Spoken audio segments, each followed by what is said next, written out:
Many times I've had people express to me, I just don't know what God wants. I just don't know His will.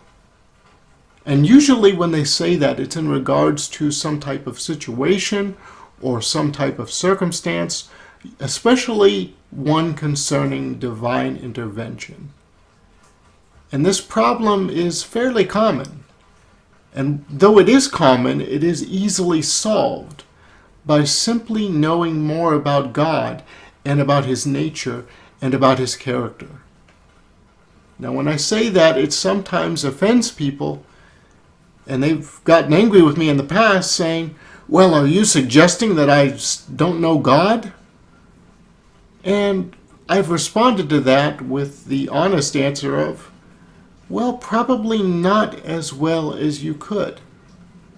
And the reason why I say that is because God has made Himself known, even through the very names which He has assigned to Himself. The very names which God calls Himself tell us about His nature and about His character. You see, to God and to the ancient Israelites, names were very important.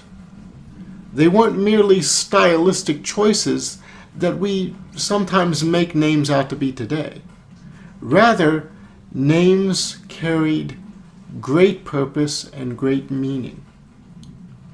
So today in this study, I would like to share with you the names which God has given Himself for us to know. And by seeing these, that we would get to know Him more and understand His character and understand His will through the names which He has made Himself known to us.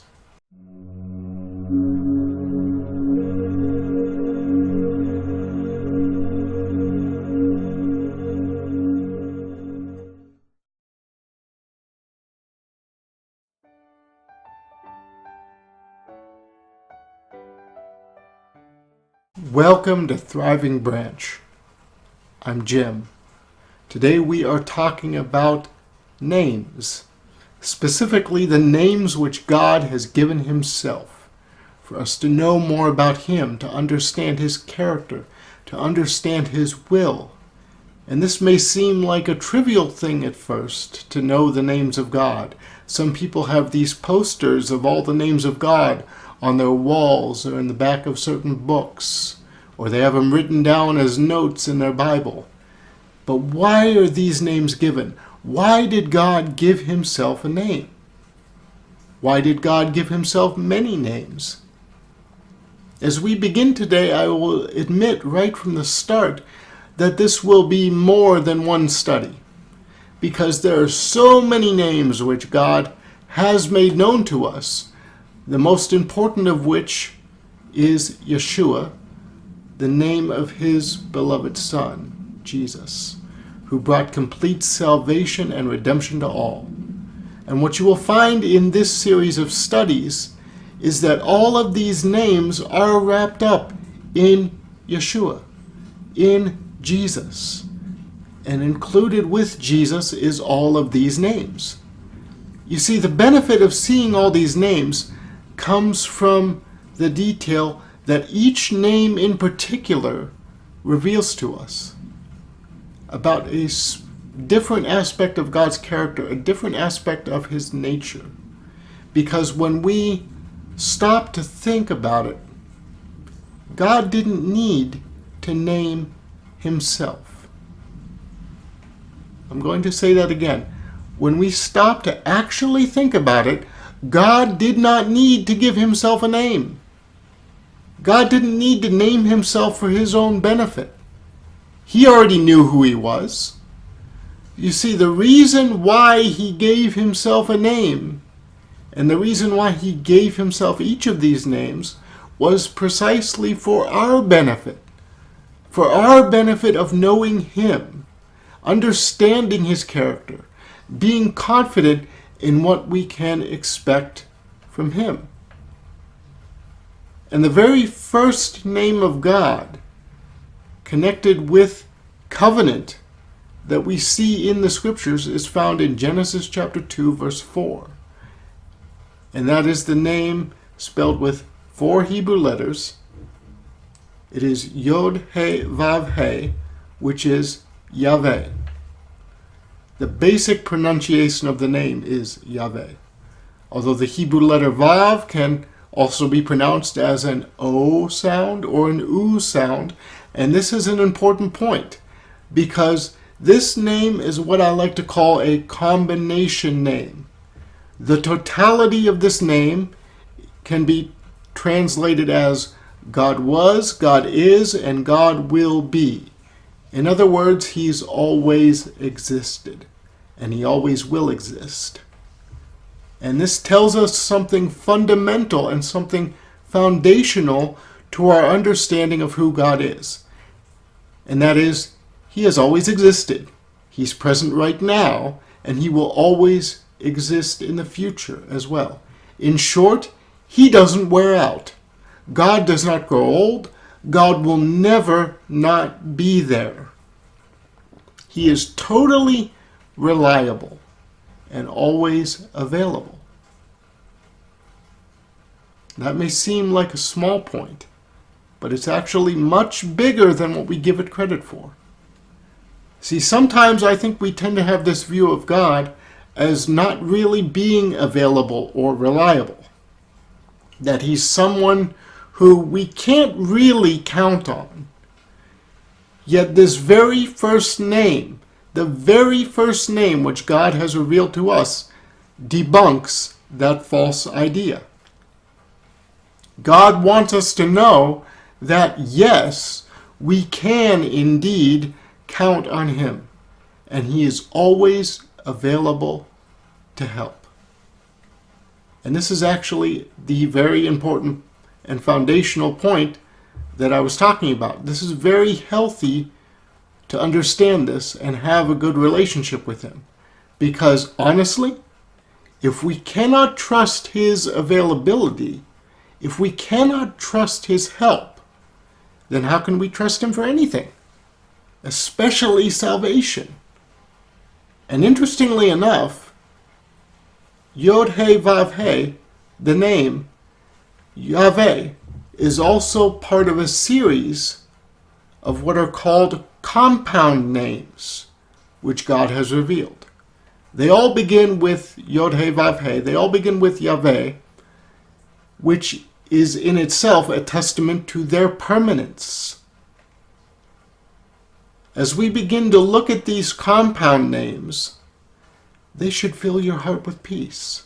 They should fill your heart with joy and confidence in God, as they were always meant to.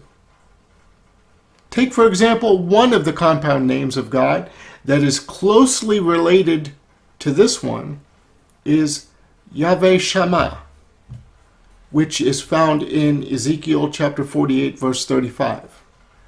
The translation of this name means the ever-existing God who is with you. And as I said, it's basically a reassurance. It's a confirmation that God is actually with you right now. There's no guesswork involved. God himself mentions this repeatedly throughout the scriptures. Yet we still find it hard to believe and trust him sometimes. Why do you think that is? Take, for example, the words spoken by God in Genesis chapter 28, verse 15. Genesis chapter 28, verse 15. Let's read this together. See what God says. Genesis chapter 28, verse 15. Ready? 1, 2, read. And behold, I am with you, and will keep you in all places where you go, and will bring you again into this land, for I will not leave you until I have done that which I have spoken to you of. Now, in the natural, he was speaking to Yaakov, he was speaking to Jacob, regarding the promise of deliverance and protection. Ultimately, though, that promise was fulfilled for all of us in Jesus Christ. He is the ultimate deliverance. He is the ultimate protection. And this is why Hebrews chapter 11 ends the way that it does in verses 39 and 40. Hebrews chapter 11 verses 39 and 40 say, "And these all, having obtained a good report through faith, received not the promise, God having provided something better for us, that they without us should not be made perfect." Today, we have this better thing. We have the better thing that was promised. We have what all of the prophets of old longed for, and even what the angels desired to see into, according to 1 Peter chapter 1, verse 12. We have the eternal relationship and union with Christ and his Spirit of holiness permanently indwelling us, which is yet another assurance that he is always present with us. Let this truth sink in. It's not just a pleasant thought. It's not just a good feeling. It is both a fact and a promise from God, who does not lie. Indeed, he cannot lie, according to Titus chapter 1, verse 2. It is therefore appropriate that we are studying these two particular names of God in this first part of our series, because it is foundational to everything else. It is foundational to everything else that we do indeed know, and not just feel or think, but that we know that God is present with us today, right now, where we are. God did not simply set the earth spinning and leave us to our own devices. He hasn't just left us to fend for ourselves. Some people like to say that God helps those who help themselves. I know that's a very common phrase, but that is arrogance. That is arrogance to think that way. It's arrogance to assume that we are capable of helping ourselves to begin with. You see, God is not merely an augmentation of your own strength. He doesn't simply fill in the gaps for what you can't do yourself. No, not at all. Instead, he is the very source of everything. Isaiah chapter 12, verse 2, Exodus chapter 15, verse 2, Psalms chapter 118, verse 14, and other places all make the statement that the Lord is our strength. Without him, we have no strength. He is our strength, not merely part of our strength, not simply a safety net for when our own strength is insufficient, but he is our strength, full stop. Meaning without him, we have no strength, but with him, we have all that we need. And again, he is always present with us. Are you beginning to see why these first two names of God are so important? Now, a question. Do we actually believe what he has revealed about himself with these first two names that we've looked at today? Do we believe that he is actually always with us and will continue to always be with us, even when our behavior isn't perfect in our own estimation?